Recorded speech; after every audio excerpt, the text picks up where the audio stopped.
You're thinking about the $1 million practice you want, the $2 million practice, and all these big things. But there's just little subtle changes you have to make to get there.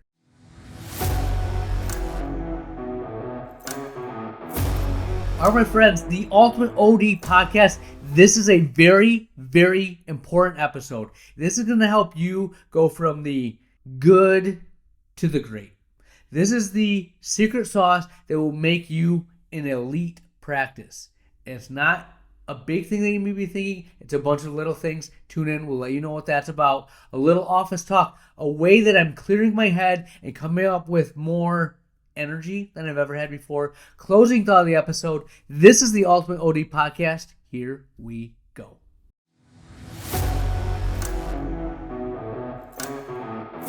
All right, friends, the Ultimate OD podcast. Thank you for tuning in, whether it's on the podcast, watching on our YouTube channel. Just happy to have you here. We are getting better. We're entering Q4, so it's time to really turn up the heat and finish the year strong. So many good things have happened this year. A lot of them I directly believe are from me communicating with you guys via the podcast. If you need help, if you have questions, if you want to grow, send me a message. I want to get better too. Iron sharpens iron. We all make each other better. I've talked to so many people this past year who are on fire for optometry. It's a great profession. We have tons of opportunities ahead. I am juiced up and energized. I spent the last month just really digging deep, seeing what I want out of the next year, and I'm forming my vision for the future. I'll share that on future episodes, so stay tuned for that. I went to Vision Expo West, made a purchase or two, good stuff, but again, always trying to be better. Today we're going to focus on some of the concepts that I heard at Vision Expo West. Essentially, we are trying to make little changes that will give us very big results. One of the things I did notice when I was at Expo West is I saw doctors that I listen to on other podcasts, that I follow, I read their articles and magazines, and they were in the same classes as me. Now, these are people that are doing, 4 million, they have multiple doctors working for them, and they were still trying to get better. Talk to doctors that were, like me, were going to a class that was about myopia management, and it was led by an optician, right? It's for opticians, not really a doctor class, not a C class, but a doctor that's doing a lot of that. He was going to the class because he's trying to sharpen his sword. He knows that one little tidbit that he can get can make him that much better. When you get to the point that I'm talking about, it's not big changes. It's a bunch of little nuanced directions that you go, small polishing of a rough edge that will make you better. And that's what I love, and that's what this podcast is about tonight. So I'm going to start off with a quote from Jan Carlson. I don't know who Jan is, but I do love his quote, and I wanted to give him credit. He says, in order to succeed in business and differentiate yourself from competitors, you do not have to be 1,000% better at one thing. You have to be 1% better at 1,000 things. Okay? The Spirit of Kaizen, Atomic Habits, 2 great books. Read them. And essentially, it's all little changes you can make to make yourself 1% better. And that 1%, day after day, year after year, is going to make you excellent and great. Right? Little details matter. Now, when you're starting cold, if you're new to this, if you just opened your practice within the last 5 years, there's a lot of big things that you have to learn and change. But as you get further along, you'll realize it's harder to make those big changes because you get better at what you do. Okay? To take this whole case in point, I'm going to butcher the story, but a British cycling team, they were the laughing stock of cycling. They would always get beat. They were getting last. And a new coach came in and said, we're going to get better. We're going to get 1% better every day, and that's how we're going to win. And little things they did, he would have his cyclists wash their hands every day because if they didn't get sick, they could train harder, they could train longer, they could get better. He looked into what kind of pillows they'd have, the gear they would use, the tires they had. Little focused marginal improvements. And I think in 2012 to 2015, again, I'm butchering the story. hit me up. I'll send you a link to the actual story. I think I actually grabbed it from Atomic Habits by James Clear. They were the best team ever. They went from laughingstock to winning La Tour de France like 4 straight years from little incremental changes. That's what we can do with our offices. Okay, it's not the big things that you're thinking of. It's these little nuance changes, and I'm going to go over this later in the podcast about how to figure out what changes you need to make. But I want you to get that through your heads. What you're thinking about right now. You're thinking about the $1 million practice you want, the $2 million practice, and all these big things. But there's just little subtle changes you have to make to get there. I always use the analogy, how do you eat an elephant? And the answer is one bite at a time. All right? One bite at a time, you'll get better, your staff will get better, your patients will see a difference, and you will improve. You'll be thriving. I love it. So, case in point, when I first started the practice, I started cold, and I don't know why. I don't know how I heard about it, but I went to Vision Expo West. Love Vision Expo West. Vision Expo East, if you haven't heard, is going to Orlando after 2024. Nothing against New York. I just don't want to go there. I love to go to Orlando. We'll probably be going to Vision Expo East going forward. West, it's just the time zone change throws me off, but I do love Vegas.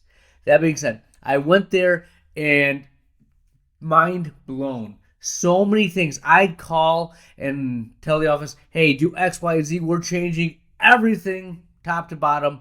And big changes came from that. Well, then I went back the next year and less big changes. Third year, my staff was like, oh man, you're going to Expo West. What's going to come back? And I came back and I'm like, there's not that much that we're going to change. We are actually operating very efficiently. I don't really know what I'm going to do, right? I took information in, but it wasn't like I had these big drastic changes. And that was hard for me to understand what was happening. Well, 12 years later now, I go to Expo West and I'm finding these small little incremental things to do and I'm getting better. What did I realize is that I went from, beginning newbie office to quite polished advanced office. How do you make changes? You have to get granular. You have to focus on little aspects of what you want to improve. So for example, when I went this last year, I took like 3 classes on myopia management. I tried to take every dry eye class I could, and then I would also take a lot of I like their business type stuff, and I focused on how to improve your bottom line, how to be more efficient with KPIs, and how to grow your practice from the inside out. So I was very targeted in the classes I was taking and looking for little edges, little nuances that I could make a shift and just change my office, my protocol ever so slightly to make me that 1% better. And I found things for myopia management, I found things for dry eye, and I found a bunch of things I could do to make my office run more smoothly, more efficiently.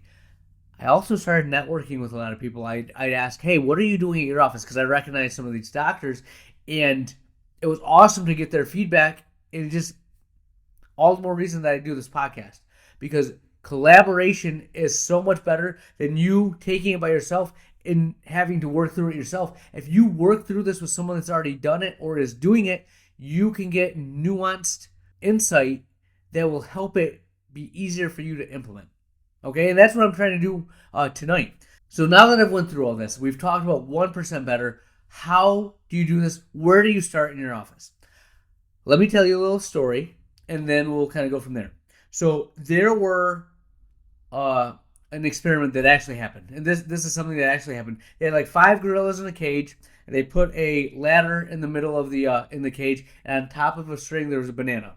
And the first gorilla would go up, get the banana. They did this for a week. They went up, got the banana.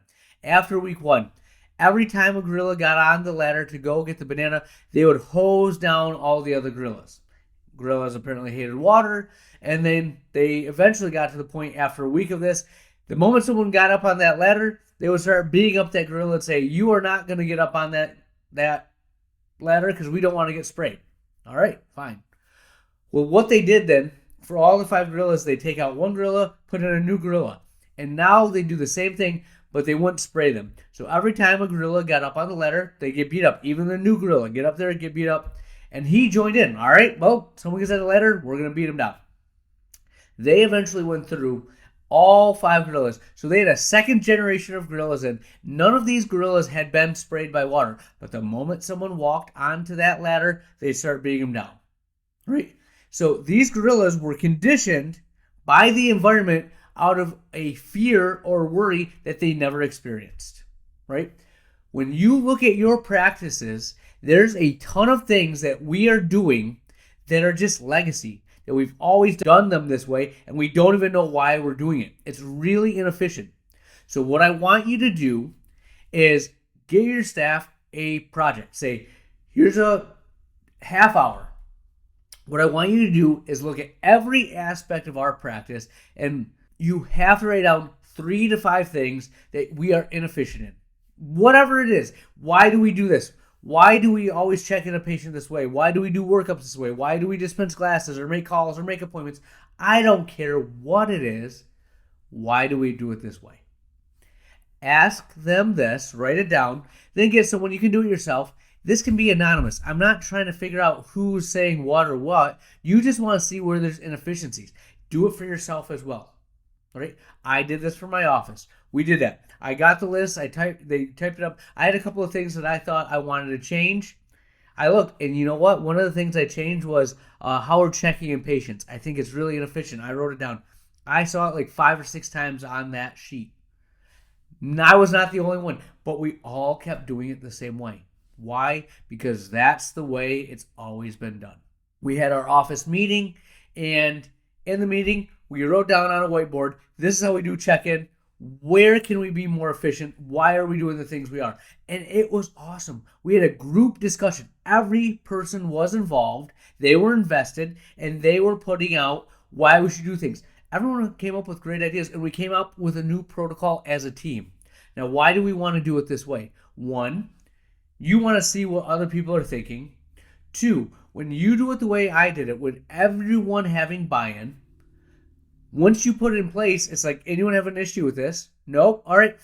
Everyone, speak now or forever be quiet, hold your peace, whatever that is. But speak now or you're going to just buy in because we're all doing this. If you, a week later when we're implementing this, have an issue, why didn't you say before? Get on board, right? It just gets more staff buy-in. And then you'd be surprised. You want other ideas? Talk to the doctors, talk to your staff. They have ideas. They may not all be good. They may not all be feasible, but they have ideas. And if they feel like they're being heard, and every now and then if you actually implement something that they want or suggest, you've just empowered them. You've given them a reason to be invested in what you do. That's awesome. That's what you want from your staff. So I did that, and we went through it, and now once we do one thing at a time, we came up with a protocol. We're gonna beta test it for a week, and then if it's good, we'll go with it. If there's tweaks that need to be made, we'll do that again. And then you know what we do? Rinse and repeat. We're gonna do this for everything that we feel we can be more efficient on, and I think at least biannually, once a year for sure, we're gonna do the same thing. Where are we inefficient? Where can we be better? It's these small 1% changes that are going to make the office better. It's going to make your office stand out from the competition. Remember, you don't want to be 1,000% better at one thing. You want to be 1% better at 1,000 things. This will make you a better doctor, you a better leader, your staff will be happier, your patients will be happier, and business will grow and thrive. And that's why we're here, my friends. We'll have more for you next week.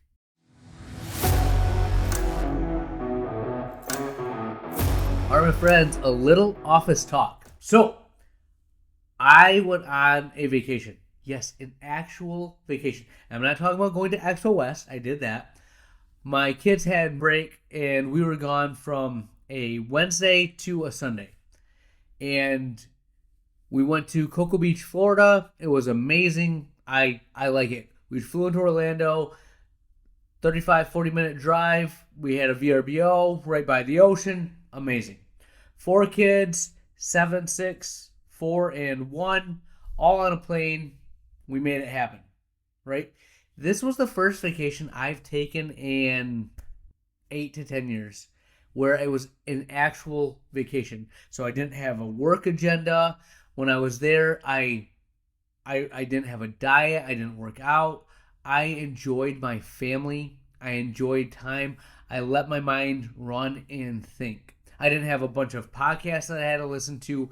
And it was really crazy because I came back and I was so energized and so rejuvenated.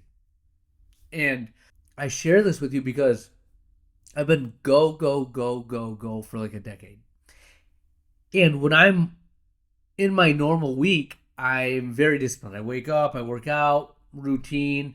I'm always listening to some kind of podcast or reading something, trying to improve and get better. But on that week away, when I was on the plane, I was jotting down notes. I was thinking through things. And on a plane, I didn't have a podcast going. I didn't have a book going. When my kids were playing in the pool, I was sitting with them in the pool, but I didn't have anything other to stimulate me but my own thoughts, kind of interacting with them. And I had a bunch of good ideas that came to me. I had a bunch of clarity, and like I said, I came back rejuvenated. And why do I tell you that? It's because I think as doctors, as business owners, sometimes we need to not have more stuff coming in. We need to just let our minds work through things and process what's going on. I think too often we have too many sources of input. And my phone was I could have used it, but I didn't have it. Right? It wasn't by me. So I couldn't scroll, I couldn't do all the other things that I usually do to fill my time. And the cool thing was, I didn't get bored.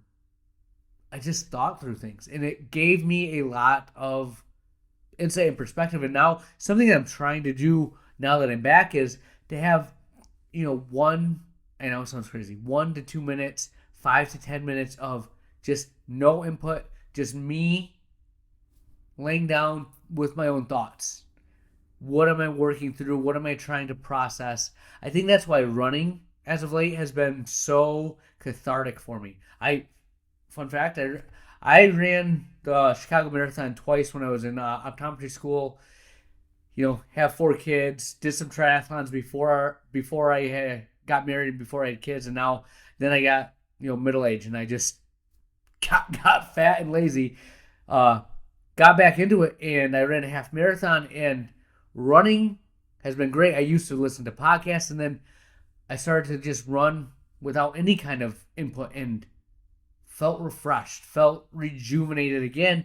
And I think that's partly because when you're doing activities where you don't have any other input but your own thoughts, you can really work through what's in your subconscious, what your goals are, what you want out of life. And I think that's so stinking critical for you to be successful.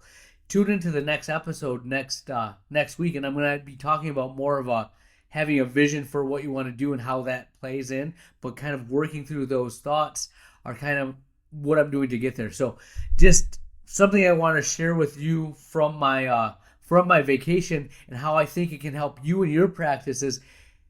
Be unplugged. Find a way to get away, whether it's walking outside in nature or meditating, praying, whatever your form of solitude is. Try to plan that within your day, 5 to 10 minutes. It's amazing what you can work through in your mind and come away with. Don't always try to get all your revelations from outside sources. You have a lot within you if you just give it the fuel to come to fruition, to make connections. There's a lot that you can figure out on your own. So we'll have some more office talk for you next week.